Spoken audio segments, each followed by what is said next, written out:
So I guess one of the biggest prisons that we have is fear. And fear begins in the womb of the mother. Because once we bring a soul into the flesh is made of fear. Because the flesh is mortal. And mortality is a fear. Because when you inhabit a body that is going to die, then you naturally have a natural fear. Because how couldn't you have no fear when you see your body is dying, decaying every day? You do have a fear. So how do you deal with fear? The only way to deal with fear is on the cross with Jesus. Is the one that conquers fear. Because fear is death. That's what fear is.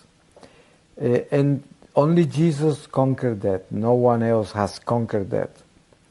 So if we want to overcome fear, the only way to do it while we fear is to be on the cross with Jesus. But we have to remember, we will never be able to do away from fear as long as we have this flesh. Because this flesh is dying. See, we wake up to die every day. People think people wake up to live, but no, we wake up to die. Because it's like when people celebrate a birthday. They celebrate, they have one more year, but they forget what they do is they have one less year. Yes, you have less time. And you don't have more time, you have less time. So you're celebrating having one less year. And so we are all sentenced to death. And we carry death on us. The only thing that is missing is the date. But everything else is there, the sentence. So we know inside us that we are dying. And that creates an insecurity, that creates an anxiety, it creates a void, it creates a fear. So when we read the gospel and we see that Jesus rescued us from the power of death, and He paid for us with His blood. So that means Jesus rescued us from death. So though we are dying in order to live. So Jesus told Nicodemus, you have to be born again of the Spirit. And he didn't get it. He said, how can an old man go back to the womb of his mother to be born again? And Jesus exhorted him. He said, you, a doctor of the church, and don't know these things? It's because he was not a spiritual person and he didn't understand the spiritual language of Jesus.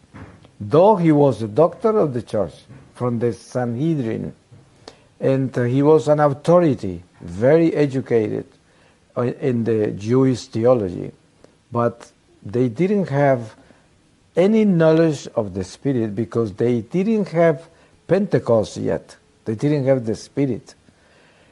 So when we speak this language, we have to remember that if you do have fears bigger than your faith, that means your faith is very weak. See, one of the biggest examples of you being true Christian is that you have peace in your heart. That doesn't mean fears are dead. They are still there because you still have a flesh. But fears are not bigger than you. See, fears are with rims. It's like you have to put the rims on your lower nature. See, we have a lower nature that tends to sin, tends to what is easy, to appetize, to want and desire. That's what the flesh tends all the time.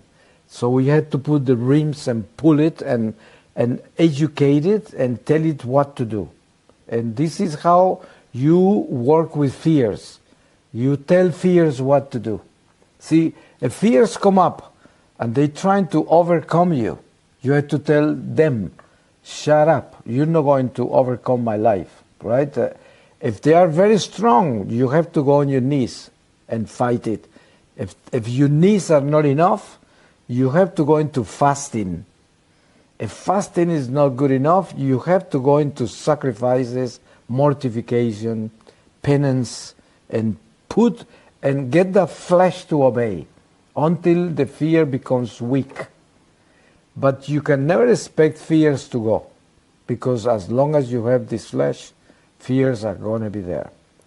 But you can tame them. You can moderate them and put them on their obedience. See,